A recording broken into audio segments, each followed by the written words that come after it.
নমস্কার বন্ধুরা, আবারও আপনাদের স্বাগত জানাই উমার কিচেন ইউটিউব চ্যানেলে। আজ আমি আপনাদের সাথে শেয়ার করব চিংড়ি মাছ দিয়ে শসার দুর্দান্ত রেসিপিটা জানতে হলে ভিডিওটি প্রথম থেকে শেষ পর্যন্ত দেখতে থাকুন। প্রিয় দর্শক বন্ধুরা, আমি শসাটা চোচা ছাড়িয়ে রেখেছিলাম। এবার আমি মাছ বরাবর কেটে ডম করে আমি শসাটা কেটে নেব।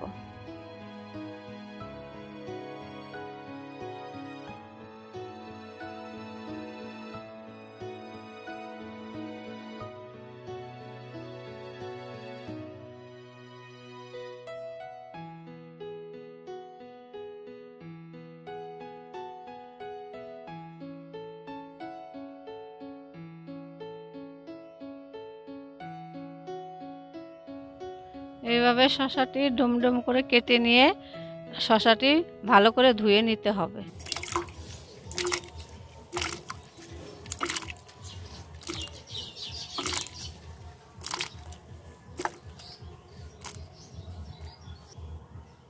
চিংড়ি মাছ দিয়ে শসার তরকারি রান্না করার জন্য যা যা উপকরণ প্রয়োজন আপনারা এক নজরে দেখে নিন।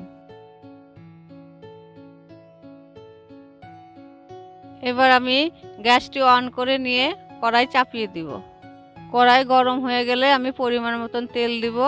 বেছে রাখা চিংড়ি মাছগুলো আমি গরম তেলে দিয়ে ভালো করে লাল লাল করে ভেজে নিব।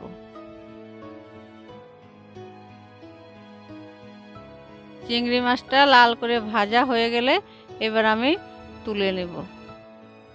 গরম তেলে কালো জিরে আর তেজপাতা দিয়ে আমি ভেজে নিব। লাল লাল করে ভেজে নেওয়ার পরে আমি আলুটা দিয়ে দিব। তবে আমি আলুটা দিয়ে নাড়াচাড়া করে নিয়ে লাল করে ভেজে নেব। লাল করে ভেজে নেওয়ার পর পেঁয়াজটা আমি দিয়ে নাড়াচাড়া করে নেব। তার মধ্যে দিয়ে দিব আমি কেটে রাখা কাঁচা লঙ্কা আর টমেটো দিয়ে ভালো করে নাড়াচাড়া করে নিতে হবে।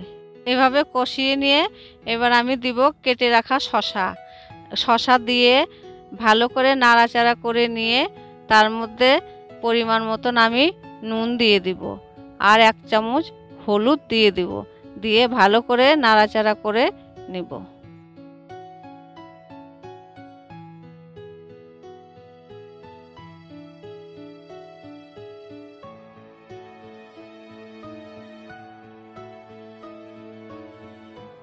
ভালো করে কষিয়ে নিয়ে আমি পরিমাণ মতন জল দিয়ে দিব। পরিমাণ মতন জল দেওয়ার পরে মিনিট 5 আমি ঢাকা দিয়ে রাখব। ঢাকা খুলে দিয়ে কিছুক্ষণ নাড়াচাড়া করে নেওয়ার পর ভাজা চিংড়ি মাছটি তার মধ্যে আমি দিয়ে দিব। দিয়ে আমি তার মধ্যে ভাজা জিরে 1 চামচ আমি দিয়ে দিব গুঁড়ো। দিয়ে তার মধ্যে পরিমাণ মতন আমি চিনি দিয়ে দিব। দিয়ে ভালো করে নাড়াচাড়া করে নিয়ে নেব।